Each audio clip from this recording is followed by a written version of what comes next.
एक बारात की बस जिसमें एक ओल्ड कपल और ड्राइवर बैठे थे। देर रात जंगल के रास्ते जाते वक्त उन्होंने देखा कि एक औरत रास्ते पर खड़े होकर लिफ्ट मांग रही थी। बूढ़े आदमी ने ड्राइवर को बस रोक के उसे अंदर लेने के लिए कहा, बट ड्राइवर ने बस तेज करते हुए पूरी की पूरी बस उस औरत के ऊपर चढ़ा दी। तो गाइज, मैं हूं निखिल और स्वागत है आपका मिस्टिक निखिल चैनल पे। और हॉरर और मिस्ट्री से भरे वीडियोस देखने के लिए आज ही सब्सक्राइब कीजिए मिस्टिक निखिल चैनल को। तो आते हैं आज की कहानी पर। मुंबई के एक ओल्ड कपल जिनकी उम्र लगभग 60 से 65 के आसपास होगी, वो अपने रिश्तेदार की शादी अटेंड करने के लिए औरंगाबाद गए थे। फंक्शन अच्छे से पूरा होने के बाद वो दोनों वापसी जर्नी के लिए निकले। औरंगाबाद के उस गांव से मुंबई तक जाने के लिए एक बस भी अरेंज की गई थी, जो कि बस और ड्राइवर सुभाष दोनों को मुंबई जाना था। तो जो औरंगाबाद टू मुंबई रास्ते में जिसे उतरना था, उनको एक एक करके ड्रॉप करके वो बस आने वाली थी। दोपहर 2 या 3 बजे के आसपास औरंगाबाद के उस गांव से ये बस निकली। बस लगभग रिश्तेदारों से ही भरी हुई थी। बस निकली और कुछ कुछ किलोमीटर आगे जाते जाते जिसे जहाँ पर उतरना था वो एक एक करके वहाँ से उतरते गए। और शाम आते आते बस में अब बस सुभाष जो एक ड्राइवर और वही जो बूढ़े कपल, यही लोग बचे थे। वो बूढ़ी औरत थोड़ी डर रही थी कि इतना सुनसान रास्ता और बस में हम दोनों ही। उसने ये बात अपने पति को भी बताई, बट पति ने उसे समझाया कि ड्राइवर अच्छा आदमी लग रहा है। तो दोनों उठ के ड्राइवर की बगल वाली सीट पर आके बैठ गए। सुभाष एक्चुअल में अच्छा आदमी था। तो तीनों बातें करते करते मुंबई की तरफ बढ़ने लगे। तभी बस एक जंगल से गुजरने लगी। जंगल पार होने के बाद शहरी इलाका आने वाला था। इस जंगल के रोड पर कोई भी स्ट्रीट लाइट नहीं थी। बस की हेडलाइट जहाँ तक पहुंचे उतने ही आगे का दिख रहा था। उसी टाइम बूढ़े आदमी ने देखा कि एक औरत रोड के बीचों बीच खड़ी है और लिफ्ट मांग रही है। बूढ़े आदमी ने सुभाष से कहा कि इतनी रात को अकेली औरत है तो बस रोको और इसे अंदर आने दो। सुभाष ने उस बूढ़े आदमी की बात को इग्नोर किया और अपनी बात ना सुनते देख बूढ़े आदमी ने फिर उसे एक बार कहा कि बस रोको और उसे अंदर ले लो। बट सुभाष जैसे हिप्नोटाइज होके बस चला रहा था।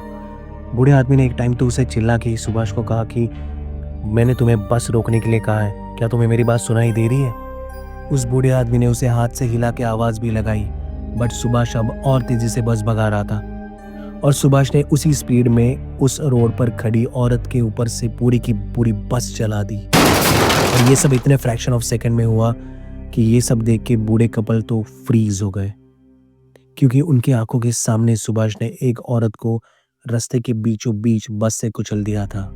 डर कर बूढ़े आदमी ने अटकते हुए बस इतना ही कहा कि तुमने उससे मार डाला। इस पर सुभाष ने बड़ी शांति से जवाब दिया कि साहब पीछे देखिए, वहां पर कोई नहीं होगा। उन दोनों ने खिड़की से बाहर पीछे मुड़कर देखा तो सच में रोड पर कोई भी नहीं था। उन्होंने अंदर आकर सुभाष से पूछा भी कि वो औरत कहाँ पर गई। इस पर सुभाष ने कहा कि साहब एक बार शहरी इलाका आने दो, फिर मैं आपको सब कुछ सच सच बताऊंगा। अब दोनों सुभाष के बगल में बैठे, मगर सुभाष को ही शक की नज़र से देखने लगे कि क्या ये इंसान सही तो है या इसे कोई मेंटल प्रॉब्लम तो नहीं, क्या ये हमें लूटने तो वाला नहीं है। ये सब बातें उनके माइंड में आ ही रही थी कि उन तीनों को फिर से वही औरत रोड के बीचों बीच खड़ी हुई दिखी। वो देखने में बिल्कुल ही नॉर्मल लग रही थी, जो बस लिफ्ट मांग रही थी।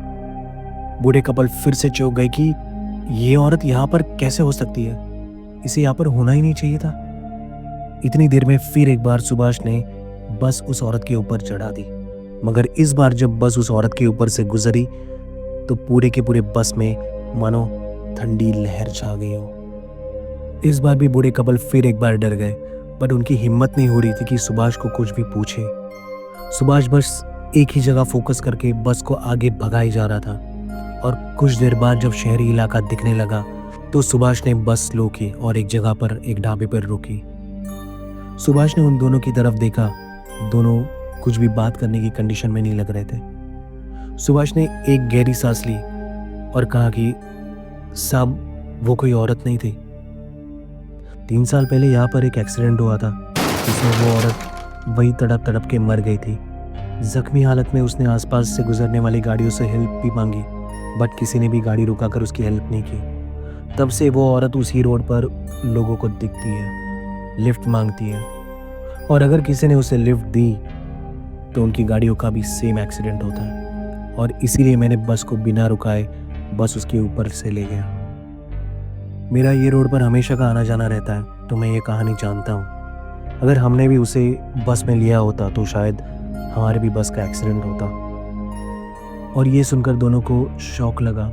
दोनों ने सुभाष को अपनी जान बचाने के लिए बस थैंक यू बोला, हाथ जोड़े और वहाँ से निकलने लगे। सुभाष जब वहाँ से निकला तो तब भी वो उसकी नज़र सीधे थी, पर तभी उसे रेयर व्यू मिरर में दिखा कि पिछली सीट पर कोई औरत नहीं पर बैठी हो।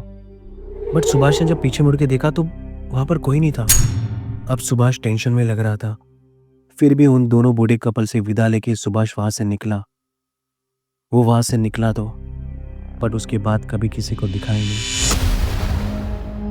सो गाइज, आई होप आपको ये आज की कहानी पसंद आई हो, तो वीडियो को लाइक कीजिए और चैनल को सब्सक्राइब कीजिए। तो मिलते हैं एक और हॉरर कहानी के साथ अगले वीडियो में। Good bye.